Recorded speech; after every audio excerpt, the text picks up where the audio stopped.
What's up everyone, welcome back to my channel, the best place to learn how to get visible using social media and get paid using business strategy. Now in today's video, I want to dive deep into the topic of Instagram Reels. As you've known from my previous videos, this one feature has really revived my account in terms of the reach that I've been getting. And I wanted to expand on some of the topics regarding Instagram Reels because I know that I've done a few videos on it, but there's definitely a lot more things that I can say about this specific feature. Specifically, the key mistakes that you might not even realize that you're making when you're creating Instagram Reels that is actually hurting your results. And so if you're interested in learning more about this topic, then let's dive right into it. So the first rookie mistake that I see people making is not editing their Instagram Reels with the 4x5 dimension in mind. Now, many of you might not realize, or maybe you do know this, is that whenever you upload any type of video on Instagram, whether that's an IGTV, Instagram Reels, or regular video, it is going to preview on the feed with the 4x5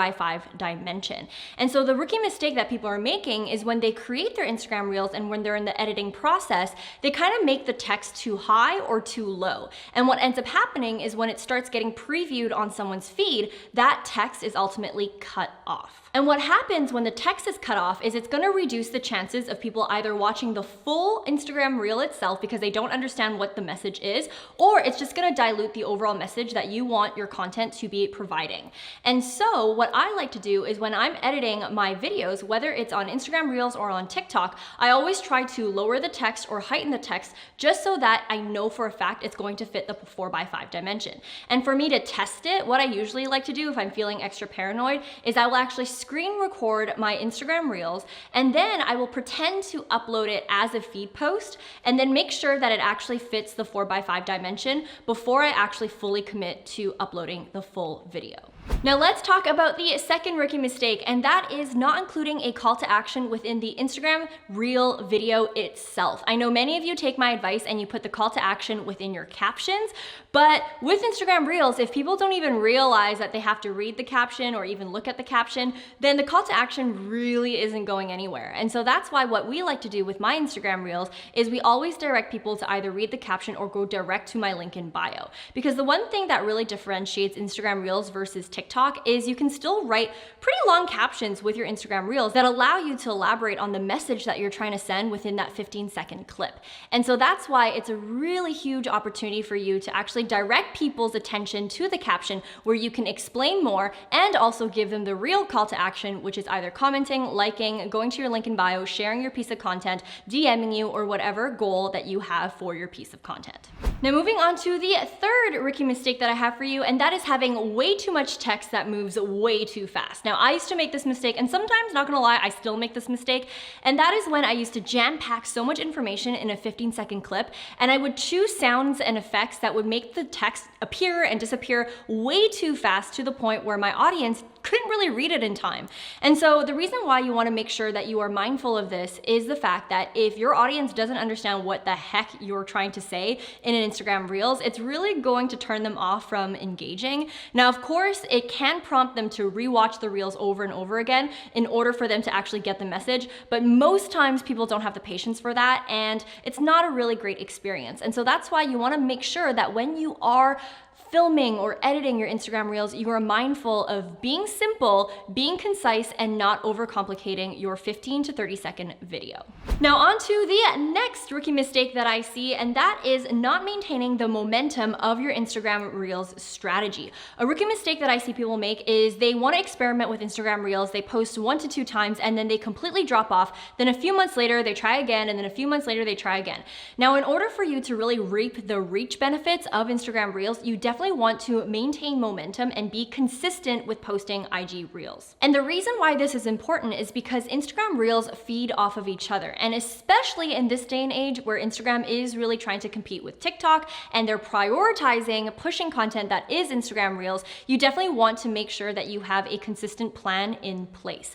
Because what happens is if Instagram sees that, hey, Vanessa is a content creator who consistently posts Instagram Reels using our platform and our feature, let us prioritize pushing her content out into the algorithm. And so that's why you definitely want to make sure you maintain momentum, especially once you start your Instagram Reels strategy. Next up, let's talk about this rookie mistake, and that is not realizing that Instagram Reels has a longer shelf life than any other post that you would do on Instagram. For example, the shelf life of Instagram stories is 24 hours. The shelf life of IGTVs and regular feed posts are about 48 hours. But did you know for Instagram Reels, it's about 2 weeks? If you actually go into the Instagram Reel Explore page, yes, you will see a lot of more recent Instagram Reels, but you'll also see some Instagram Reels that were posted a week or two ago. And that is exactly why, even for me, sometimes I'll post an Instagram Reels, maybe it doesn't get traction in the beginning, but 2 weeks later, all of a sudden, I'll see the views skyrocket. And that's because it's hanging onto the algorithm for longer. Now, why is it a rookie mistake that some of you don't know this?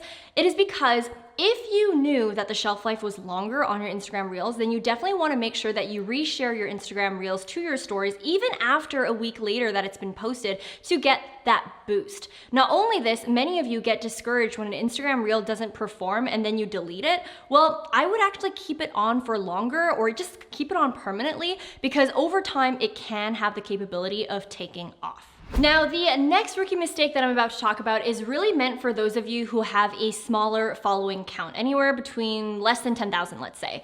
And that is using sounds that don't have a lot of existing videos under it. Because especially if you are a smaller creator, it is actually quite advantageous of you to use other people's sounds so that when other people are looking at that sound and they're creeping through all the other videos that have used that sound itself, they're able to see your video, which would then give you more views, more engagement, more profile visits, and whatsoever. It's very similar to hashtags. For instance, if you look at this hashtag, you're going to be able to see all the other posts that are also using that hashtag.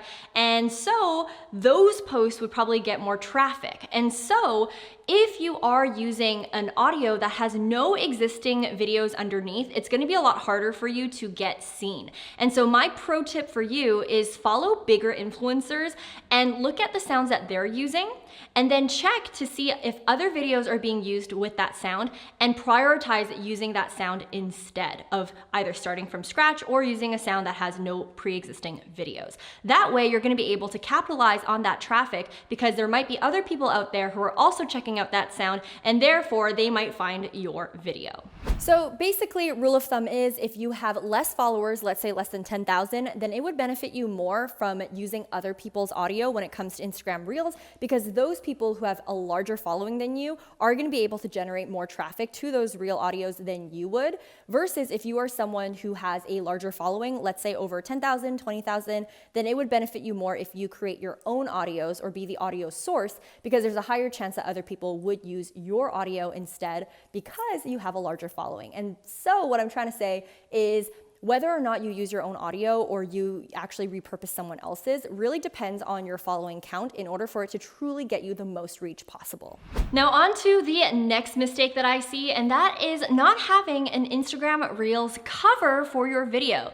Now, a lot of people, it's really easy to just kind of go through the slider and pick whatever frame that's in the video and just call it a day. But at the end of the day, you have to realize that an Instagram Reels cover is the equivalent of a YouTube thumbnail. You want to make sure that is attractive enough to get the highest click-through rate possible, especially for those people who are actually creeping you on your feed and your profile and trying to decide what content piece of yours to click on. Now, of course, creating a cover does not have to be complicated. You don't have to open up a Canva account and create it from scratch. Let me show you how I do it. What I do is, before I even edit a video, I screen record the Instagram Reel itself, and then afterwards I take a screenshot of a frame that I really like of that video. After that, I crop it to the 9:16 dimension, then I upload it onto my stories, and then using the stories feature, I'll just write a really engaging one-liner to use as the title for my cover. After that's done, I then upload it as the cover for my Instagram Reels. That way, the cover is still a part of the video, but my text and my title is separate, and it's engaging enough for someone to want to click on the video. Now on to the next two rookie mistakes that I have for you, and yes, I combined these two because I actually did mention them in this video that I have right here, so you definitely want to click this button and make sure you watch the full thing. But essentially, the number one thing is having videos that are over 15 seconds long. The sweet spot really is under 15 seconds, and that is mainly because the preview section of Instagram only shows 15 seconds. So anything over 15 seconds, it is going to reduce the watch time that you're gonna get on that video. The second thing is making sure that your Instagram Reels is high quality or highest quality as you can without any other watermarks, like a TikTok watermark, let's say. And the reason why I know this is because over on their creators account, they did mention that this was one of the reasons that would prevent them from pushing your Instagram Reels out into the algorithm. So if you want more details on how to fix your camera settings, how to actually optimize your quality for your Instagram Reels, you definitely want to check out this video, like I said. Now, so far in this video, we covered a lot of mistakes that people are making with Instagram Reels specifically. And if you want to learn more about how to set a solid foundation for your Instagram Reel strategy and your Instagram foundations on its own, then make sure you click the link that's in my description box, because I have a full 13-page free guide that covers a lot of other strategies from end to end, including Instagram Reels and other features as well on IG. So make sure you click the link that's in my description box or in my comment section below. Now, speaking of mistakes, I've definitely made my fair share. And so that's why I want you to hit the notification bell, because in my next video, I'm actually going to talk about the things that I used to do on Instagram, or that I used to preach about Instagram, that I no longer do, that I no longer follow. These are all the mistakes that I've made, and also outdated strategies that I just don't believe in anymore. And so you definitely want to hit the notification bell so you do not miss that video. Now, while you wait for next week's video, I do post a lot of content on social media, entrepreneurship, marketing, and coaching. So make sure you check out these 2 videos that I have right here as well. I promise they will not disappoint.